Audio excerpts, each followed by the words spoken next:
Ok, on est parti les gars pour la review du jour. Alors salut Baki, dans un fil d'Ariane que j'ai construit sur une main en pure value, avec roi turn, en comparant les EV des différents sizes grâce à l'équité vs la range de call, je trouve que les sizes 1 tiers et all-in sont assez close. Est-ce qu'il n'est pas rentable de choisir le size plus small pour ajouter le lever river? Alors, tu ne peux pas dans tous les cas calculer des EV sur des bet turn en value sans prendre en compte les conséquences qui vont se passer sur la river. Donc complètement.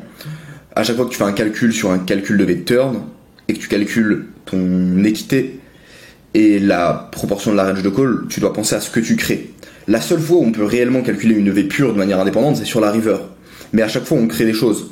Quand tu envoies un bet turn, tu vas créer un déséquilibre dans la range, tu vas créer différentes lines, tu vas créer différentes possibilités, et donc ça change complètement le spot.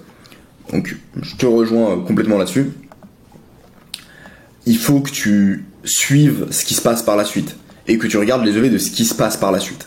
Au moins que tu l'estimes, t'es pas obligé de le calculer à chaque fois, parce que souvent c'est assez vaste, mais en tout cas il faut le calculer. Regarde, je vais te donner un exemple.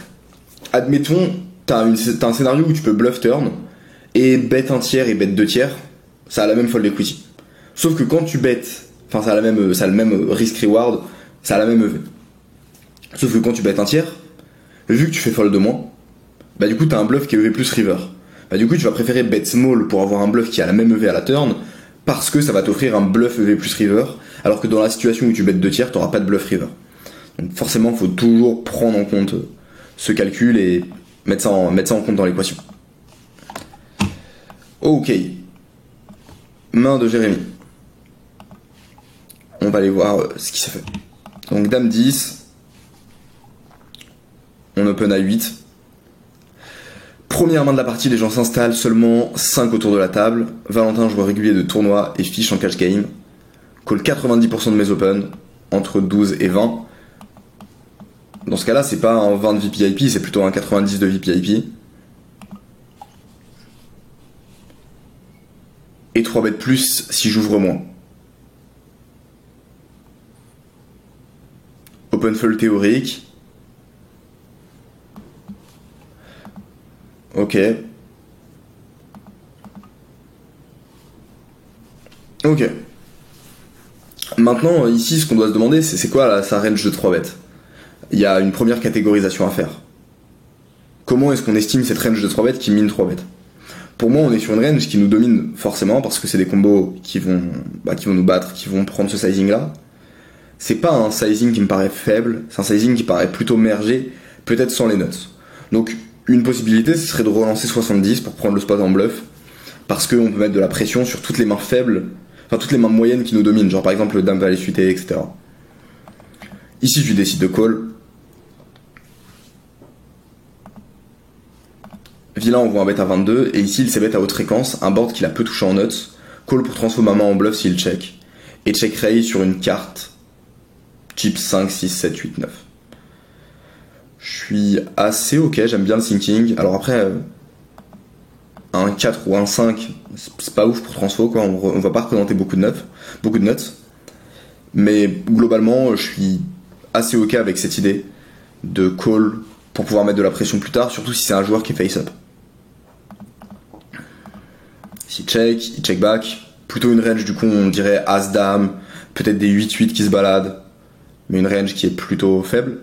Et pour assurer la FE là-dessus, il va falloir quand même mettre un bon sizing pour mettre beaucoup de pression. Donc j'aurais mis plus cher pour être sûr de ne pas se faire call par des As-Dame à As-Roi, ce qui serait assez terrible. J'aurais plutôt mis autour de 160, 180. Alors maintenant, qu'est-ce qu'on en pense? Est-ce que c'est une bonne line de bluff? Est-ce que le sizing river, donc j'aurais size plus cher river? Ta line, elle me paraît peut-être tirée par les cheveux. Faut que tu sois vraiment très sûr de tes reads, et je pense que là c'est un peu le spot de trop. Ce qui est important, c'est de pas forcer les lines de bluff, mais de prendre les lines quand il y a des ouvertures. Là, j'ai un peu l'impression que tu te forces à prendre le spot. Tu vois, on attaque un size qui est... Enfin, on va défendre contre un size qui est quand même assez cher au flop. C'est un move qui représente de la force pré-flop. Je te recommande de faire attention. Avec les informations que tu me donnes, oui, ok de bluff, mais faut pas que tu sois biaisé in-game et que tu cherches à prendre tous les spots. Parce que prendre tous les spots, c'est la pire chose qui peut t'arriver. Si tu cherches à prendre tous les spots, tu vas en prendre aucun. Enfin, en fait, tu vas en prendre plein, mais tu vas vraiment perdre beaucoup quand tu vas les miss. Salut Baki, dans ta dernière vidéo, je me suis arrêté sur cette main, je me suis demandé, au vu du profil, est-ce qu'il n'y a pas une line où on veut juste click turn pour le trigger? Non, parce qu'en fait, on va pas le trigger. Si le mec, il a une dame ou un 10, il va just call, il va pas nous raise. Et on cherche pas à garder des bluffs, il n'y a pas de bluff dans cette range en réalité. Enfin, très peu de bluffs. Et combien il va mettre avec les bluffs? Il va peut-être bet 40 à la river, alors que nous, on peut prendre 500 contre toutes les mains qui sont faites. Donc ici, on a vraiment envie de faire grossir le pot, absolument. Main de Sébastien. Donc là, tu t'es fait en training sur des micro-limites des RAO. Open théorique, pas d'info, le joueur vient d'arriver, donc range standard. Objectif, faire grossir le pot pré-flop. Je suis assez ok, objectif plutôt isolé en fait ce joueur-là, mais je suis ok. Maintenant, on arrive au flop. Percussion moyenne. Face un tiers pot, il folderait 21% de ses trash, ok. Reste sur la même donnée, hein, mais pas des folds et des calls parce que, enfin sinon on peut vite se perdre. Et puis ok, il call 58%, mais du coup c'est quoi qui raise et du coup c'est quoi qui fold. Ce qu'on veut savoir c'est ce qui fold. Donc fais attention, on mélange pas les infos ici. Face à une mise un tiers pot, il fold 21%. Je pense qu'il fold plus que ça. Hein. Franchement, vu qu'il y a des pocket pairs et tout qui fold, il va fold plus que 21%. Et face à 2 fois pot, il irait call, c'est nuts. T'as une équité de 71%, donc t'es dans un spot de value. Ton plan c'est de faire grossir le pot. Miser assez cher pour garder de l'équité, ouais, donc miser pas trop cher justement pour garder de l'équité. Ok. Fais attention à bien calculer ton équité contre la range de call, hein, et pas de value cut. Ok, face à la mise un tiers pot. Alors ici, fold 15% de ses trash. Mais ses trash, il les a déjà fold au flop. Donc est-ce qu'il a encore des trash ici? Là, faut faire attention, hein, j'ai l'impression qu'il y a une mistake en fait, que tu mets pas les filtres sur les spots. De tiers pot, il va call 65% de ses mains, ok. Et pareil, tu vois, les nuts, il les a plus trop, parce que les nuts, il les a check raise au flop très souvent. Donc là, en fait, tu fais pas d'entonnoir dans l'évolution de ton spot. Donc ça, c'est une grosse erreur.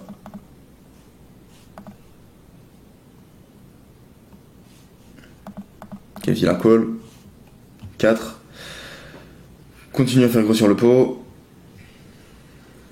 Équité 52%. T'as pas 52% d'équité ici, hein. T'as beaucoup plus. Genre vraiment beaucoup plus. Qu'est-ce que tu nous as fait en flop Zia pour arriver à ces données-là? Donc le premier point, c'est que comme je disais, 3-3 tu l'as jamais mis en raise, Roi-Valet tu l'as jamais mis en raise alors que c'est un truc qui va arriver.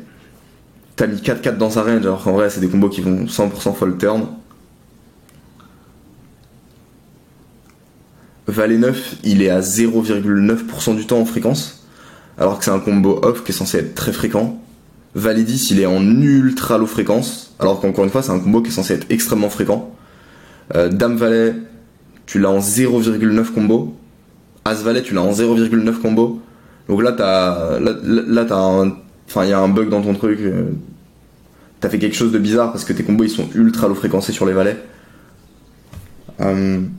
Sauf si t'estimes que ça fold vs de barrel. Mais si t'estimes que ça fold vs de barrel, du coup, oui, forcément, le sizing est pas bon.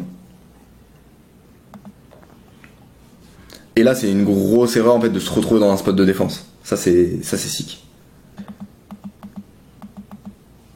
Parce qu'en fait, tu veux jamais te retrouver dans des spots de défense, donc c'est que t'as mal joué la line au bout d'un moment. Mais moi, perso, j'aurais size up. Non, flop, c'est bien. Turn, j'aurais size up un peu, j'aurais mis 25, 30. Et river, pour moi, tu peux quand même... Ah, quoique, en vrai, la line de size... Alors, les analyses, il y a des coquilles sur les analyses, même si t'as bien... t'as eu la bonne structure d'analyse, c'est juste que ce que t'as mis à l'intérieur, des fois, c'est un peu faussé. Par exemple, la fréquence de fold sur les valets. Par exemple, les équités, qui sont assez spéciales, du coup, dû à ça. Et ici, le fait que le mec, il a encore des trash alors qu'il est censé les avoir fold flop. Donc, un manque de structure. Même l'équité qui passe de 81 à 52, c'est assez chelou. Maintenant, c'est très bien fait au niveau de sizing. En soi, la line elle est très bien jouée. Hein. Genre, t'as pas ISO trop cher, t'as mis des sizes assez bien pour lui continuer à lui faire call ses valets. Et pareil, river, t'as pas été trop gourmand, t'as fait un size où il pouvait call les valets. Donc en soi, c'est une line qui est bien optimale. Donc GG pour ça. Main suivante. Main suivante.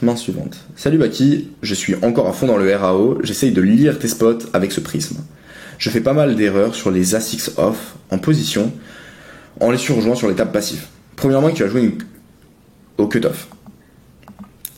Alors, faut me dire ce que j'ai fait parce que je me rappelle pas. Enfin, là, des mains avec A6 où il y a un flop 10-9-6, j'en ai joué pas mal dans ma life, quoi. La dernière vidéo. Comment est-ce que j'analyse mes adversaires en début de session? C'est de la prise de notes. Et si t'es dans le mentoring annuel, dans tous les cas, tu vas avoir masse taf là-dessus. Parce que c'est un gros sujet. C'est pas un sujet qu'on te donne directement en prise de notes et en adaptation. Parce que c'est quelque chose qui est complexe, faut quand même maîtriser les fondamentaux. Mais il y a plein de protocoles de prise de notes. Donc voilà là-dessus. Et je me rappelle de ce spot. Ensuite, quel est ton objectif, sachant que tu as eu un seul limp avant? Alors, ce qu'il faut voir, c'est que les mains que je vais jouer, vous n'allez pas les jouer pareil. Dans la mesure où, on va dire que, en tant que joueur qui est dans une dynamique de progresser, de travailler, vous allez avoir des bébés de l'heure qui va être autour de 5 et 15. Moi, de mon côté, je vais avoir des big blinds de l'heure sur les mêmes limites qui vont être autour de 35 et 50. Donc, vu qu'il y a un gros différentiel de niveau, qui est d'au moins x3 en termes d'espérance de gain post-flop, ça veut dire que post-flop, je vais jouer 3 fois à 4 fois mieux les mains. Donc, je peux me permettre de jouer any to card et je ferai de l'argent. Genre, si je suis au bouton et que j'isole 7 et 2 off, je vais faire du profit parce que je vais prendre des spots de bluff, je vais prendre des spots de catch et je vais bien optimiser les lines, je vais pas prendre les spots de bluff en trop, je vais avoir une bonne prise de notes en amont. Donc, je peux me permettre de jouer vraiment très large et ça va avoir de lever. Mais même des joueurs qui jouent haute limite, que des joueurs genre qui font des solides 15, 20k par mois, ils jouent pas du tout les mêmes ranges que moi. Je leur préconise de jouer beaucoup plus tight parce que post-flop, ils vont faire beaucoup d'erreurs et ils vont manquer des optimisations. Donc, faut vraiment comprendre que plus tu joues bien post-flop, plus tu peux aller prendre des mains qui sont censées être EV- pré-flop, mais parce que tu joues très bien, tu vas les compenser post-flop. Maintenant, c'est quelque chose qui est pas du tout à la portée de tous, et dans un premier temps, je te conseille de jouer des ranges vraiment tight, propres, pré-flop, et pas aller faire des ISO trop larges, etc. C'est une mauvaise idée dans un premier temps. Question d'Hugo.